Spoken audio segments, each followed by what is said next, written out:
Okay, this is N0NO. Name's Derek, and just gonna try to do a quick, somewhat clunky, but likely, hopefully, informational video about how to set up a Raspberry Pi DvMega. I'm gonna try to kind of do it straight through. There's gonna be some pauses. I've downloaded some files, you know, simple stuff. So. Right here we've got a 8 gigabyte SD card, micro SD card adapter. This is the Raspberry Pi Model B+, and the UHF single band version of the DvMega. So we'll come over here to the laptop. We've got the mwz.co.uk/PiStar webpage open, and here you can see he's got his different versions of the image. There's some for the NanoPi. It goes back several versions worth. 4.43, 0.4.4. But down here's what we want for the Raspberry Pi.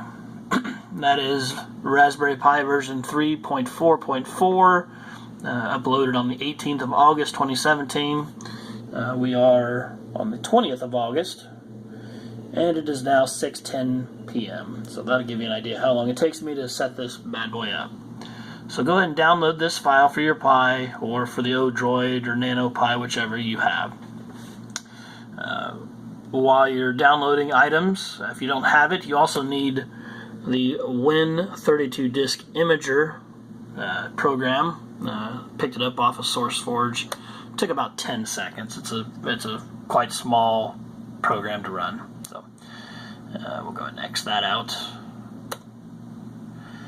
There's my downloads. So here you can see the PiStar 3.4.4. Here's a Windows 32 imager, and this is a configuration file that I downloaded earlier, so that's not really pertinent right now.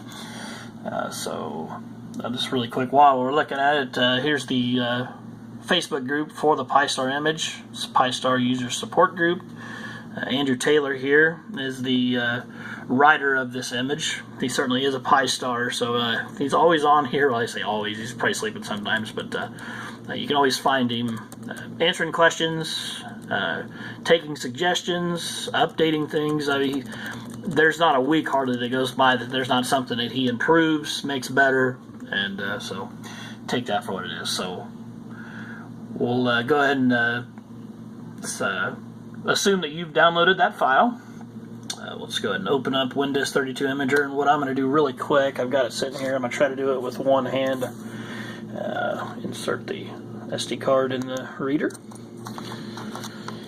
And this does have my finished product image downloaded on it, but what I'm going to do is I'm going to come in here, you can see it's going to try to open it up. We're going to go Computer, and oops, click, there we go.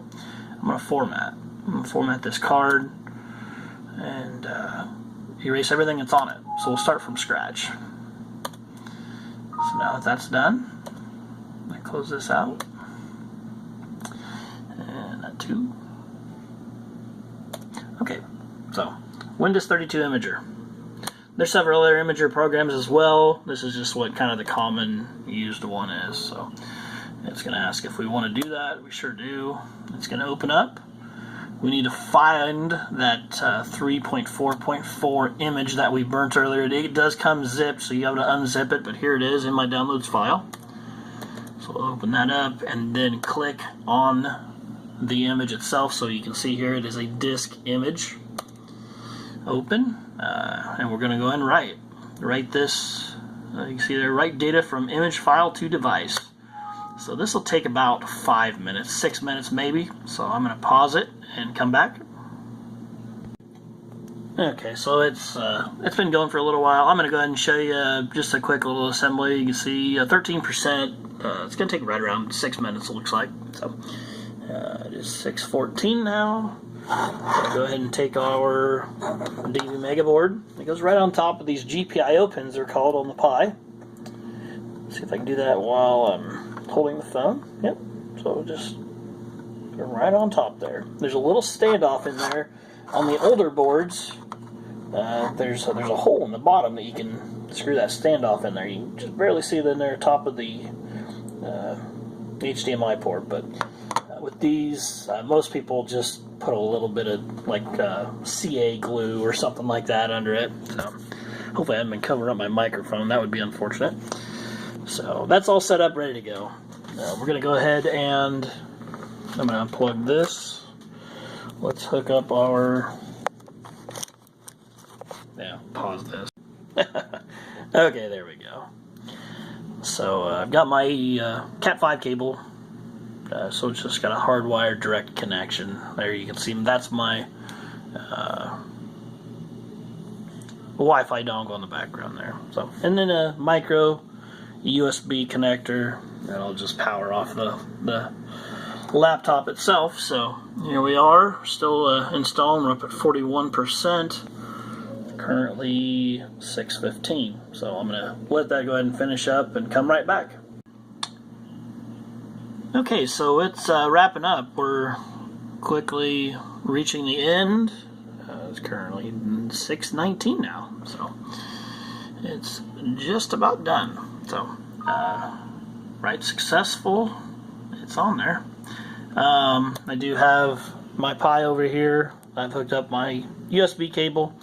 Got the Cat 5 as well. So let's eject the SD card. Let's do everything proper. I can't hardly see it through my phone, but there it is. And I'm going to pause really quick, remove it from the... Okay, there we go. So the SD card snaps right into this slot that's on the bottom of the Pi. Get everything situated here where it'll set proper. And let's plug in the power. So we're just going to power it right off my laptop for the time being. And as you can see, we've got power, green indicating that there's communication going on. So we'll let this thing do its thing. And we'll go ahead and clear this out. So let's get rid of that. Read up here from the information page. All you've got to do is download the zip version of the image that is most suitable for your Pi or board computer. Unzip that, download, and then flash the image using the preferred image writing tool of your choice. So he's got some links below for instructions for those different image writing tools. I suggest that Win32 imager. Or Win32 disk imager, I guess is what it is. So, but the key here is you got to wait for about 30 or 40 seconds for this thing to do its thing, and then you'll log into the admin portal through a web browser, most likely the one you're currently using. So I don't know if I've given it quite enough time, but he puts a handy little link down here. The link for the Pi-Star admin portal is pi-star/admin. So let's click on that. And actually, I think let's just try to open it up. Oh, I guess never mind.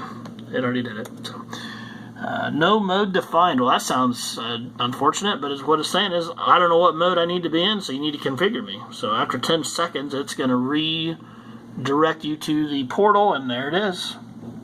So for all intents and purposes, this thing is a fully functional hotspot. All we got to do is just set up our information. So if you're just going to use D-Star, you can use the D-Star controller software, but for any other modes and as well as D-Star, you can use this DvM host. So that stands for multi-mode digital voice host.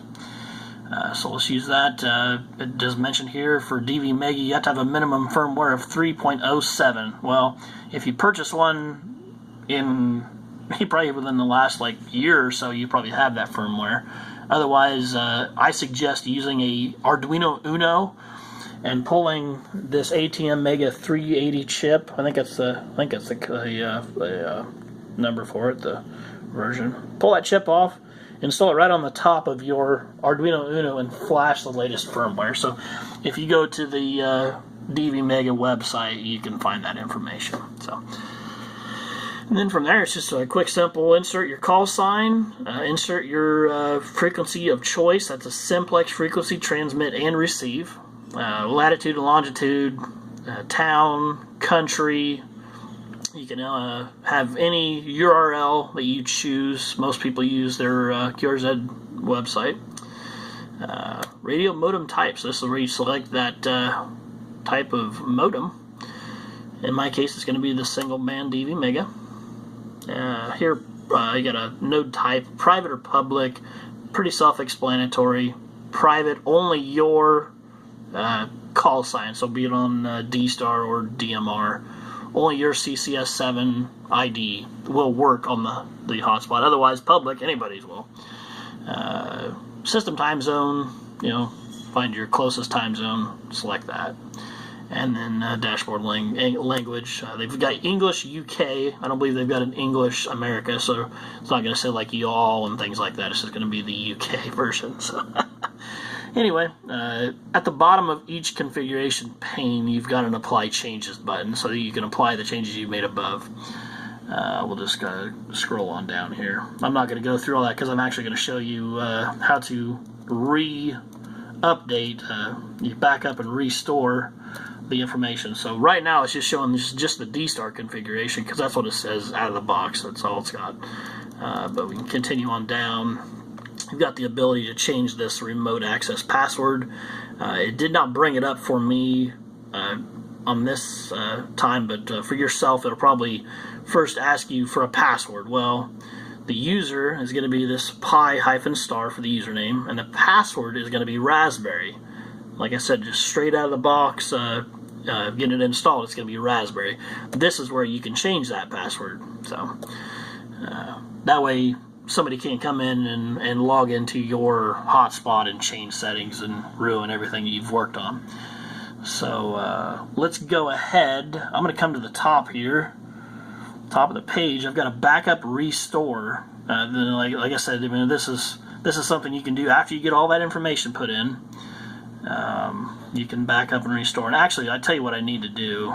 I probably need to apply this because then it'll give me the capability of showing you some DMR configuration as well. So let's apply that. As you can see down here, it's waiting. So it's waiting for the pi-star to do its saving of those changes.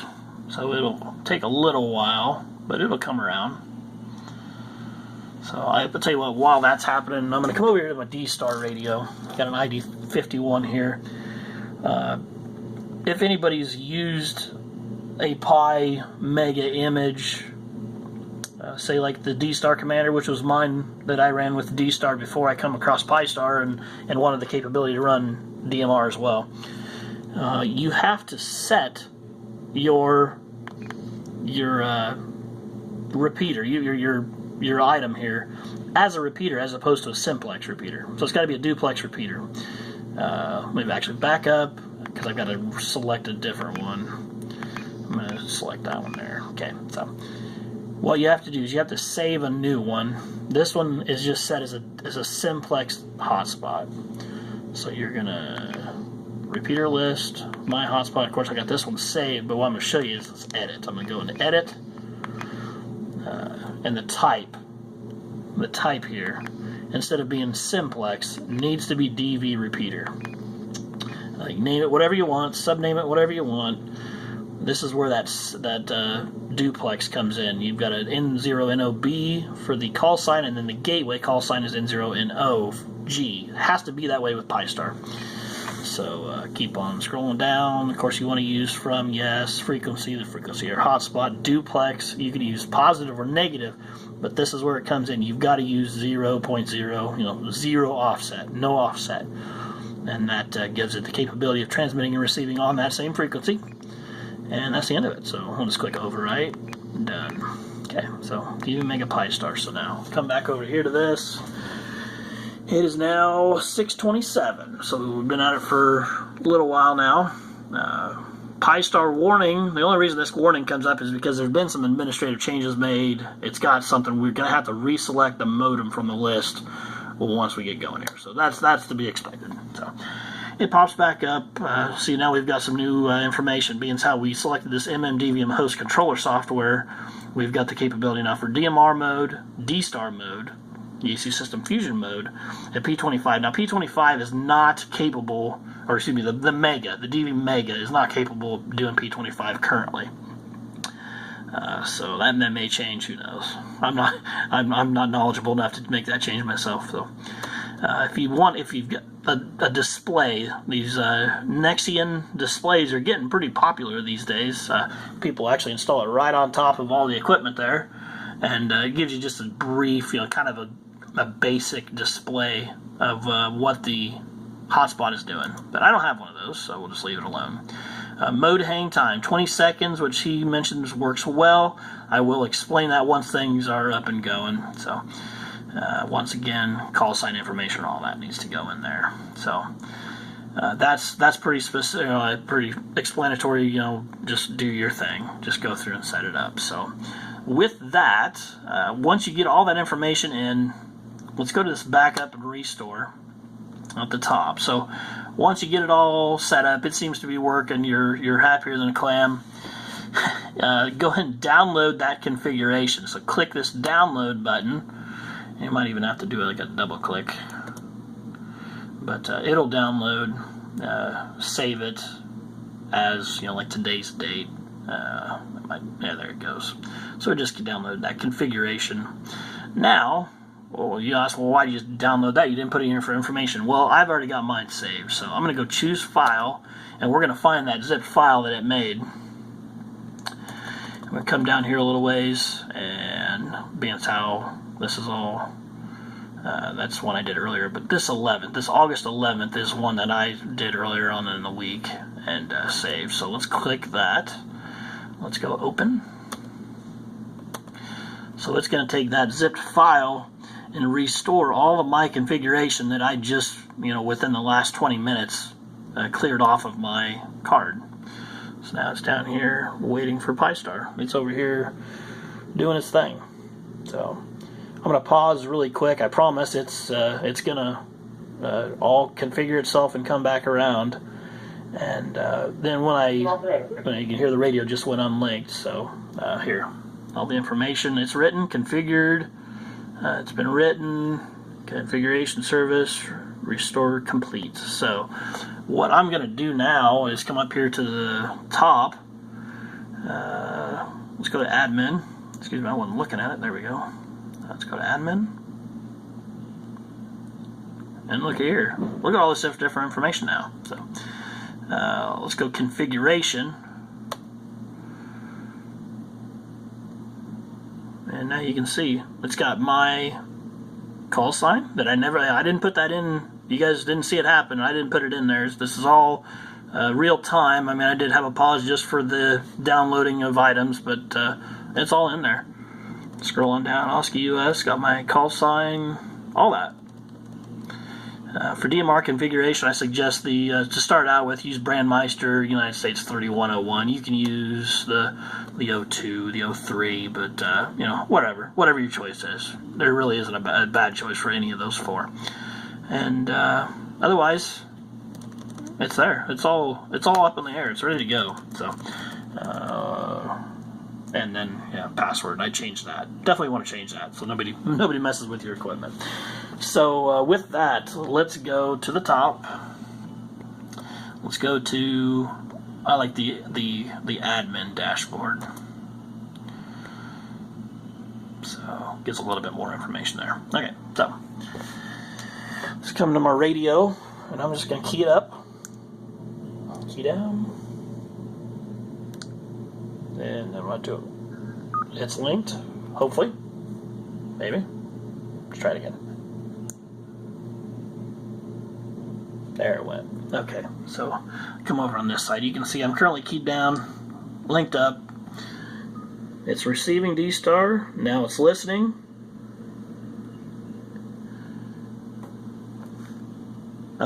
Oh, I know. Need to pay more attention. I was sending an unlink command.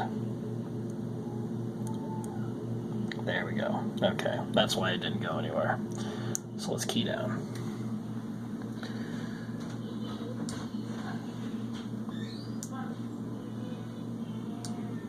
And there it goes. REF0610. Bravo. Okay, so I did get the information there. It did link.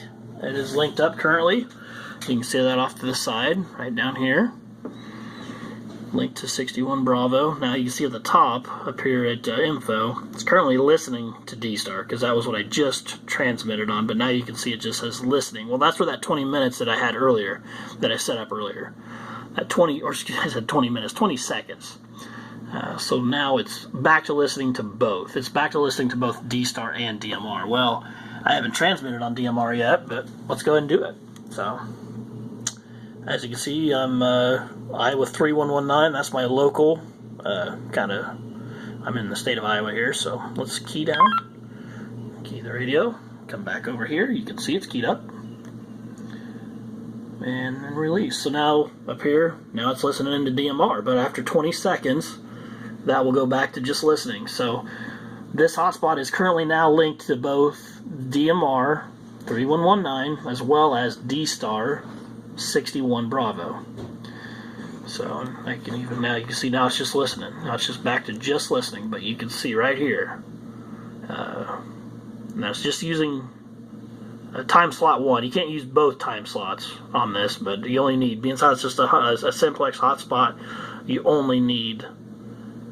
No, actually, I said time slot 1. It's on time slot 2, excuse me. You only need one time slot because it's just a simplex hotspot. No problem.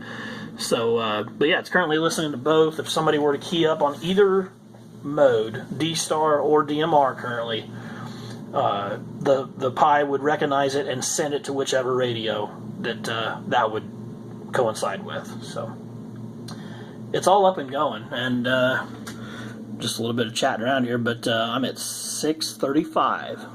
If I can get it to focus. 635. There we go. So that's it. I mean, it's on the air. What, I start at 6:15, 6:10, something like that. We're on the air though.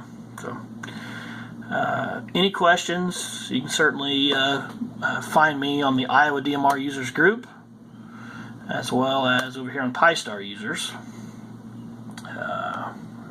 Otherwise, good luck and have fun. This is N0NO, and I'm clear.